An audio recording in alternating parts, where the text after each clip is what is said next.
The thing about waking up in a hospital bed is that you don't always remember how you got there. For Sarah Chen, the first 3 days were basically a blur. Fragments of sirens, an oxygen mask, a doctor's voice saying something about lucky, and massive impact. Her head throbbed. Her left arm was in a cast. There was gauze wrapped around her ribs. But by day 5, the fog started to lift. And that's when things got weird. The nurses kept acting surprised to see her awake. Not the good kind of surprised, the uncomfortable kind. They'd smile too wide, ask how she was feeling, then disappear for 15 minutes before someone else would come in and ask the same questions.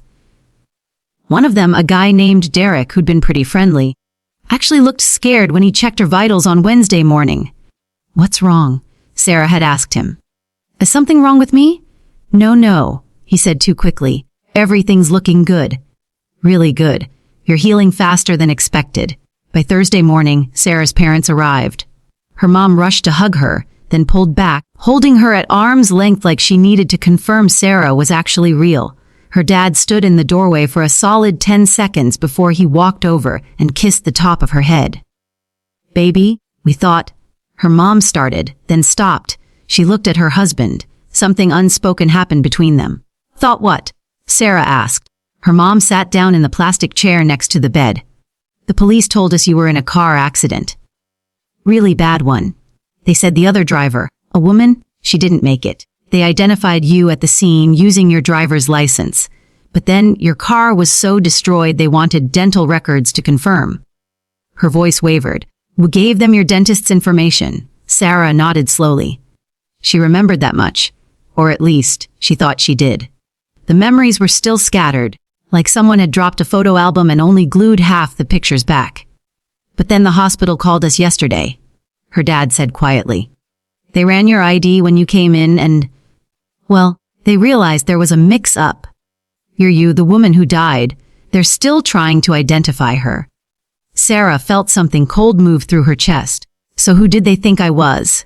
Her parents exchanged another look. "That's the thing," her mom said. "They don't know." "Not yet. But Sarah, your husband, Marcus came to identify you. He saw the body and he said it was you. He was very certain." The room suddenly felt too small. Over the next week, Sarah got stronger. The physical therapist came in and had her walk laps around the hospital floor. The doctor cleared her for discharge on day 10. But something was deeply wrong, and she knew it before she could articulate why.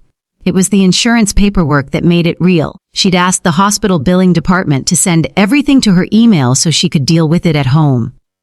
While waiting for her ride, Marcus, her husband of 6 years, who'd been visiting less and less frequently, always checking his phone, she pulled it up on her laptop. That's when she saw it. A claim from her life insurance policy, filed on the day of the accident, for $500,000. Sarah's hands actually shook as she scrolled. The claim had been submitted with a death certificate, filed by Marcus, her beneficiary, a death certificate for her, for Sarah Chen, issued by the county medical examiner's office. She pulled up a new tab and started searching. Hospital records weren't supposed to be public, but insurance company data sometimes leaked, and there was something else. The medical examiner's office had a phone number right on the website. "Hi. Yes. I'm calling about a death certificate issued on," she squinted at the paperwork, September 15th, for a Sarah Chen. The woman on the other end asked for her case number. Sarah read it off. "Can I ask who's calling?" "I'm Sarah Chen," she said quietly. Another pause, a longer one. "Oh my God," the woman said. Hold on 1 second." The detective arrived at her apartment that afternoon. Sarah had gotten home an hour earlier, sat on her couch in a fog, and tried to convince herself that there was some kind of logical explanation. A clerical error. A mix-up with a similar name. Anything. Detective Morrison was a woman in her 50s with tired eyes and a notebook. She sat down and didn't waste time. "Your husband filed a death claim on September 15th, she said. "He came in and identified the victim using your driver's license found at the scene. He provided dental records, supposedly from your dentist, that matched the victim's teeth. The victim remains unidentified at this time, but her death is no longer a hit and run. We're now classifying this as a potential fraud investigation." Sarah nodded slowly. "When can I see him?" "I'd strongly suggest you don't," Morrison said. Not alone. Not yet. We need to bring him in for questioning first. Do you have somewhere you can stay tonight? Somewhere other than your apartment.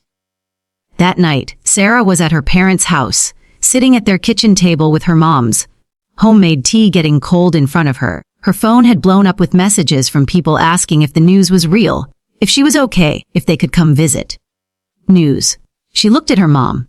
How many people know?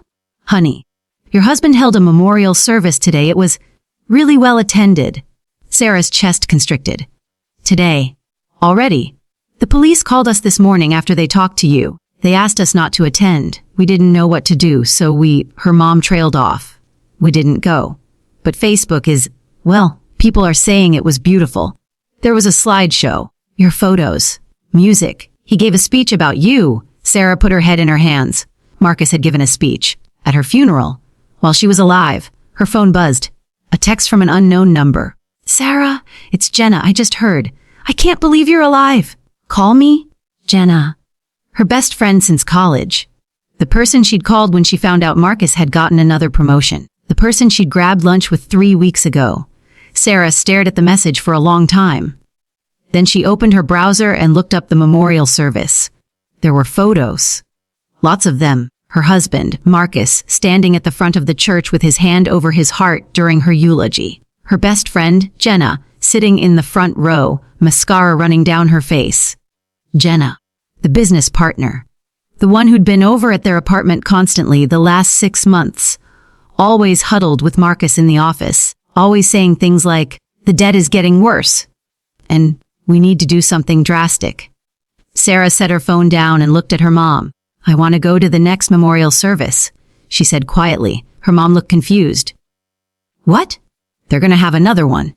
Once they know I'm alive, people will want to mourn what they thought they lost, or they'll want to understand what happened. Either way, there's going to be another gathering. And I want to be there. The detective found her at her parents' house the next morning with news. Marcus had lawyered up immediately and wasn't talking. Jenna had admitted, when confronted separately, that the plan had been her idea but that Marcus had forced her to go along with it. The business was failing. They owed money to people who weren't the forgiving type. Insurance fraud had seemed like an out. They'd used the body of a woman who died in a separate accident. A Jane Doe with no family, no one to claim her. They'd forged dental records. They'd set up the claim and waited for the payout. We're moving forward with charges, Morrison said. Fraud, conspiracy, forgery. It's going to be big. But I wanted to warn you. There are going to be a lot of people who find out about this, and a lot of them are going to have questions. You're going to need to decide how you want to handle that. Sarah was quiet for a moment. Then she asked, when's the earliest I could go somewhere public? Somewhere with a lot of people? Morrison raised an eyebrow. Why? Because, Sarah said, I want Marcus and Jenna to see me alive. And I want everyone else to see it too. I want them to understand that they can't erase someone just because they need money. I want them to face what they did. The detective closed her notebook slowly. What are you thinking? Sarah smiled. It wasn't a nice smile. It was the smile of someone who just realized she had nothing left to lose. I'm thinking, she said, it's time for a memorial. The church parking lot was full by 6:45 p.m. on Saturday. Sarah sat in her mom's car, parked 3 blocks away, watching people stream through the doors in clusters. She recognized some of them. Co-workers, neighbors, her aunt and uncle. Marcus had apparently decided to hold a remembrance gathering, to acknowledge the confusion and celebrate that she'd been found alive. A cover your? Asked kind of event. Her mom kept glancing over at her. Are you sure about this? Sarah didn't answer right away. She was wearing jeans and a simple black sweater. No makeup. Her hair was in a messy bun. She looked tired and real, which was exactly the point. She'd thought about walking and dressed up, putting on some kind of show, but that wasn't her. That wasn't what this was about. Yeah, she finally said. I'm sure. The detective had advised against this. Let the legal system handle it, Morrison had said. But Sarah had already made her decision. The police would handle the charges, but she needed to handle this. The moment where everyone understood at once that Marcus and Jenna hadn't just made a mistake. They'd tried to erase her. Sarah got out of the car and walked toward the church. Her left arm was still in a cast and she moved slowly. Every step was intentional. Inside, the sanctuary was packed. There had to be 200 people. The lighting was soft. Someone had set up a projector showing photos of Sarah on a screen at the front. Her face. Over and over. Sarah at 20, laughing at something. Sarah at her wedding. Sarah on a hiking trip last spring. All of it while people mourned her. The crowd was quiet, respectful.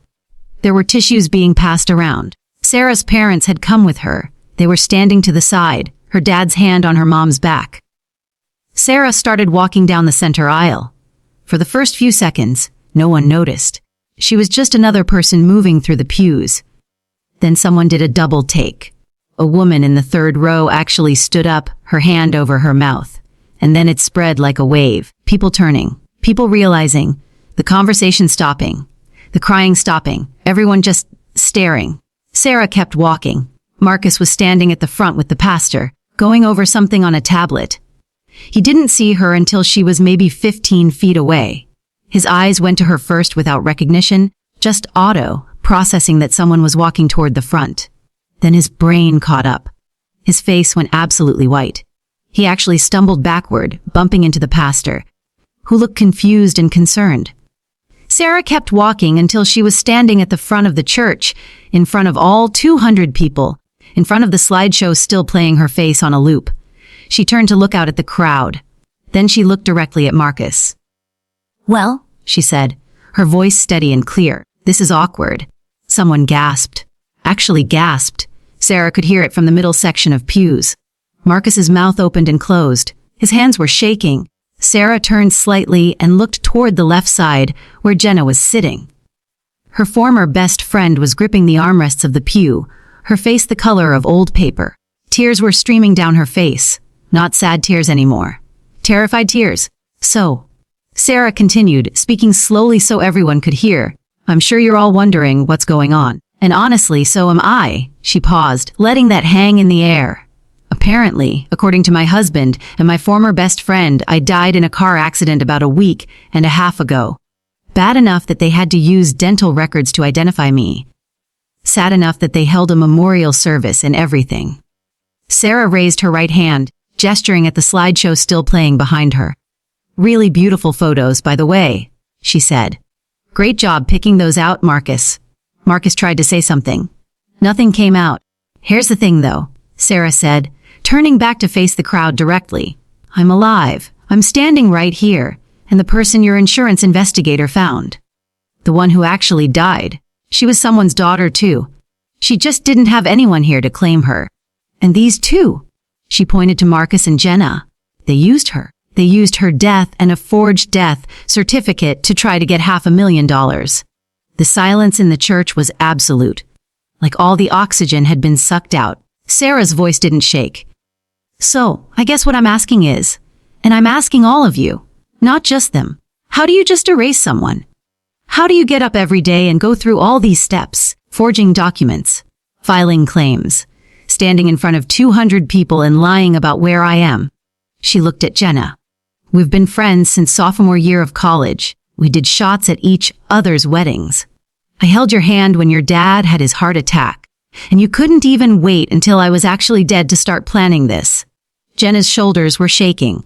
Someone nearby, her sister maybe, put a hand on her back, but Jenna shrugged it away.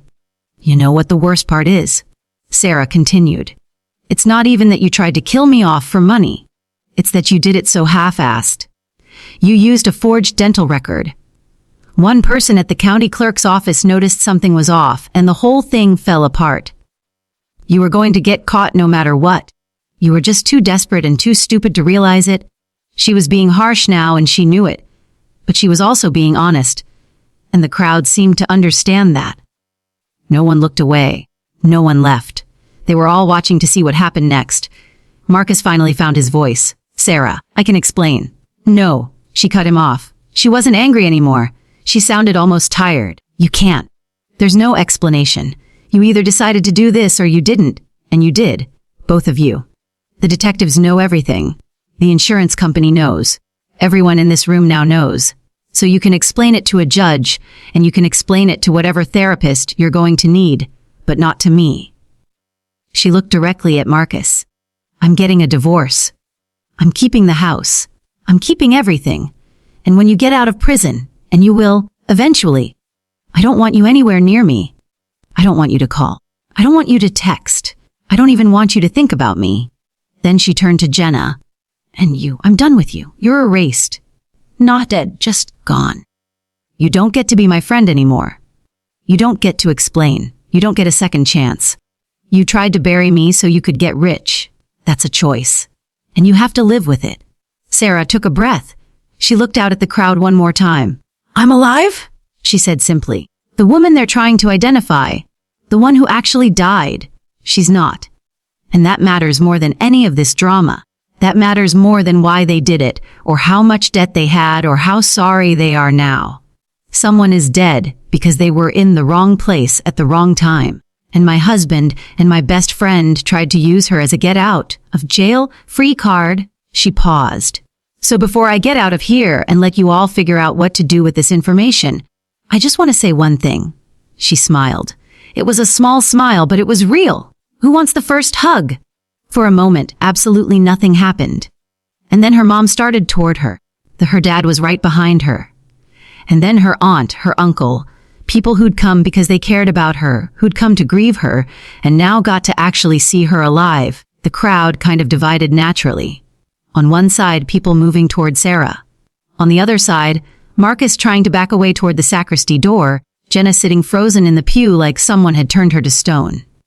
Sarah held her mom and cried, not because she was sad, but because her body needed to release everything it had been holding since she'd woken up in that hospital bed and realized the truth. The next 3 months were chaos. Not the dramatic kind you see in movies, but the slow, grinding, administrative kind that destroys your life piece by piece while you're just trying to get through the day. Marcus and Jenna were arrested the Monday after the memorial. The charges came swift: wire fraud, conspiracy, forgery, filing a false death certificate. The prosecutor told Sarah that the state had a strong case, which meant they'd probably both take plea deals rather than go to trial. Sarah didn't particularly care either way. What happened to them in the legal system felt separate from what had already happened to her. The divorce proceedings started in November. Sarah's lawyer, a woman named Patricia who'd been recommended by the victim's advocate assigned to her case, was ruthless in a way that Sarah had never been. She went after everything. The house, the retirement accounts, the savings. Marcus tried to argue he'd been going through a mental health crisis when he'd committed the fraud, which was probably true, and also didn't matter at all. He tried to bury you. Patricia said flatly when Marcus's lawyer brought it up. His mental health is not your problem anymore. Sarah's parents wanted her to move back home temporarily, at least until the divorce was finalized. She almost did. But one morning about 2 weeks after the memorial, she woke up in the guest room of her parents' house and realized that if she moved back in, she might never move out. She'd become a ghost in her own childhood bedroom, living in the margins of other people's lives, so she signed a lease on a small apartment across town. 1 bedroom, decent light, nothing fancy. The landlord did a background check and briefly looked concerned when he saw the news articles about her, but when she explained the situation, he actually seemed sympathetic. That's insane, he said, shaking his head. I'm just glad you're okay. She was not okay, but she was getting there. The hardest part wasn't the legal stuff or even the financial fallout. It was the social wreckage. Some people were genuinely supportive. They called, they checked in. They acted like Sarah was a person who'd been through something terrible and needed help. Those people were great, and Sarah tried to spend time with them. But a lot of people were weird. They wanted details. They wanted to understand how she felt. They wanted her story, not because they cared about her, but because it was interesting. Because it had gotten media attention. Local news had picked it up. Woman walks into her own memorial. The story went regional. Then a podcast picked it up. Suddenly, Sarah Chen wasn't just a person. She was a cautionary tale. She was content. She started declining interviews around week 2. I'm not doing this, she told Patricia when a documentary filmmaker reached out. I'm not monetizing my trauma for someone else. Smart, Patricia said. Protect your narrative. You might need it later. But Sarah didn't want to protect her narrative. She wanted to forget it existed. The weirdest part was running into people who'd come to the memorial. She'd be at the grocery store and someone would recognize her. They'd always do this thing where they'd smile too wide and say something like, "Oh my God, I was at your memorial. What you did was so brave." And Sarah would have to explain, again, that she hadn't been trying to be brave. She'd been trying to survive, and that walking into a room full of people who thought you were dead wasn't brave. It was just what you had to do. By December, about 8 weeks after the memorial, Sarah had settled into something resembling a routine. She'd taken a leave of absence from her job, but her company had been supportive. Her boss, a man named David who'd known her for 5 years, had basically told her to take whatever time she needed. "This is insane," he'd said. "Just focus on you." Sarah went to therapy. Her therapist, a woman named Dr. Reeves, had a straightforward approach. "You need to process what happened and figure out who you are without Marcus," she'd said at their first session. "And you need to do that on your own timeline, not anyone else's." "How long does that usually take?" Sarah had asked. "Depends on the person," Dr. Reeves had said. "Could be months, could be years. There's no expiration date on trauma." The legal stuff wrapped up faster than Sarah expected.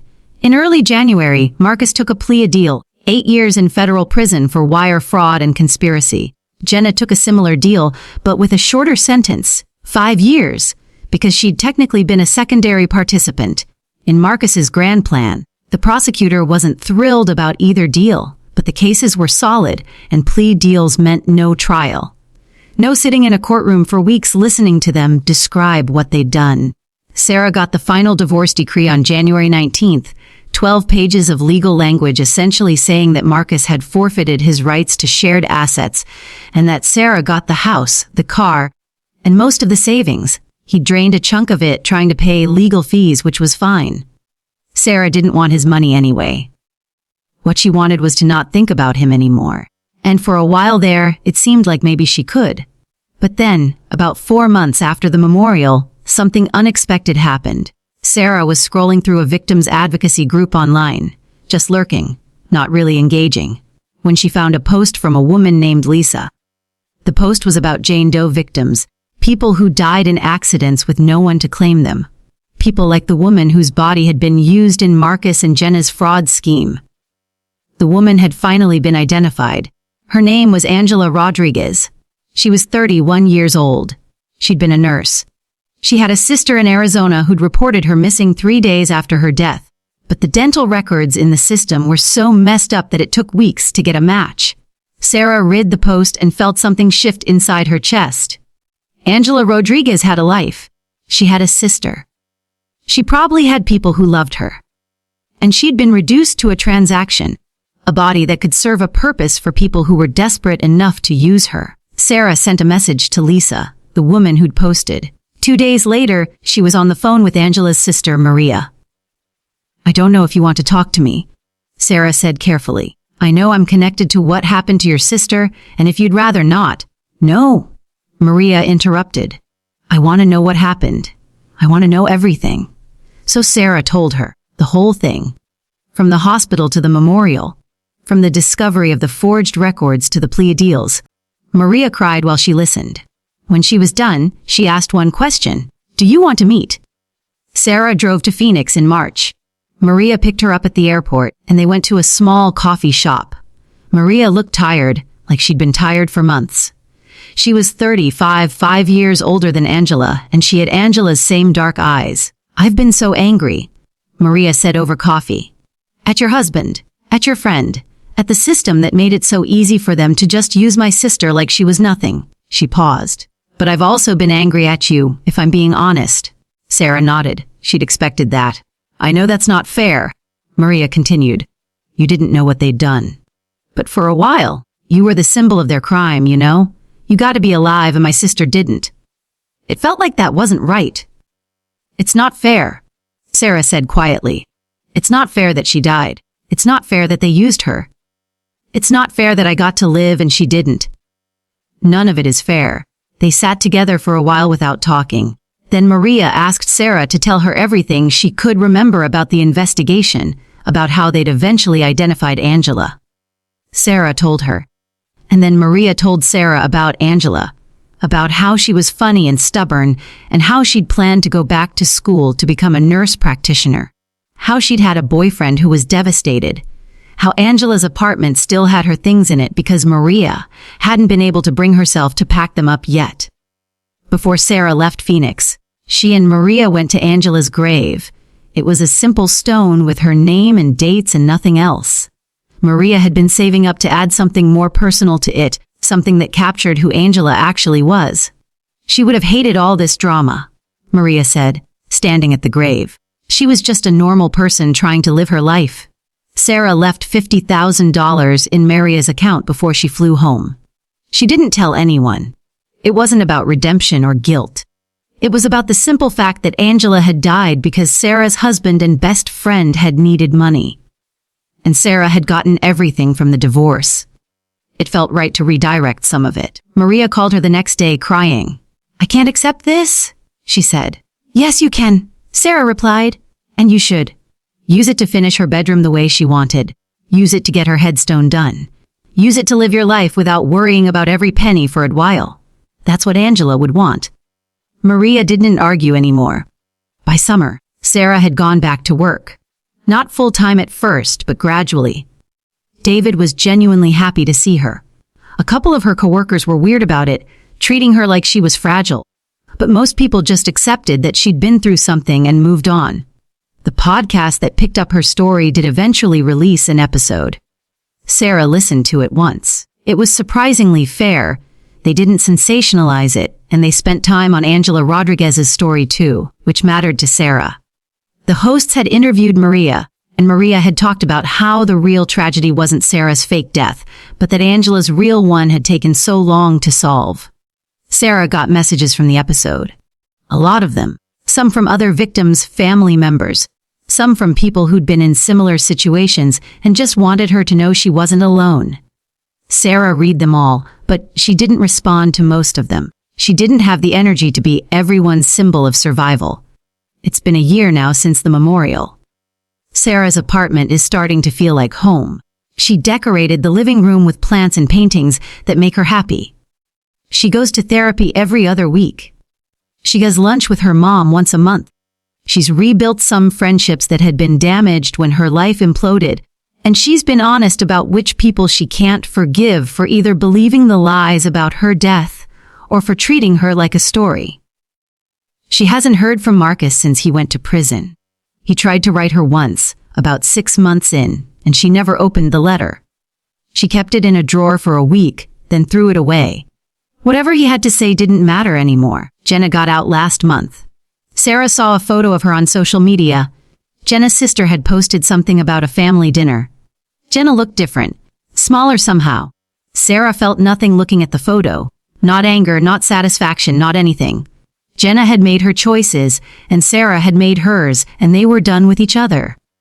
That was enough. The thing about revenge, Sarah learned, is that the real kind isn't as exciting as anyone wants it to be. She didn't burn down Marcus's career, or make Jenna's life hell, or take back everything they'd tried to take from her in some dramatic gesture. She just survived. She lived. She moved on. She helped Maria. She remembered Angela. She became the person she needed to become after someone tried to erase her. Sometimes Sarah drives past the church where the memorial was. She doesn't stop or anything. She just drives past and remembers how it felt to stand in that aisle and say the words, "I'm alive." The woman who actually died, she's not. That simple fact, that she was still here and Angela Rodriguez wasn't, had become the thing that mattered most. Not justice, exactly, not revenge. Just the acknowledgement that some people matter, and that erasing them, for any reason, is something you have to live with forever. And Sarah, at least, got to keep living. If this story hit you, smash that subscribe button right now, because stories like this matter. They remind us that real people go through unimaginable betrayals, and real people survive them. Hit the like button if you stood with Sarah in that church. Share this with someone you trust. And drop a comment. Have you ever had someone betray you in a way that changed how you see people? Let's talk about it down below. This wasn't a story about getting even. It was a story about getting on with your life when people try to destroy it. And sometimes, that's the most powerful thing you can do. Subscribe. We have more stories like this coming.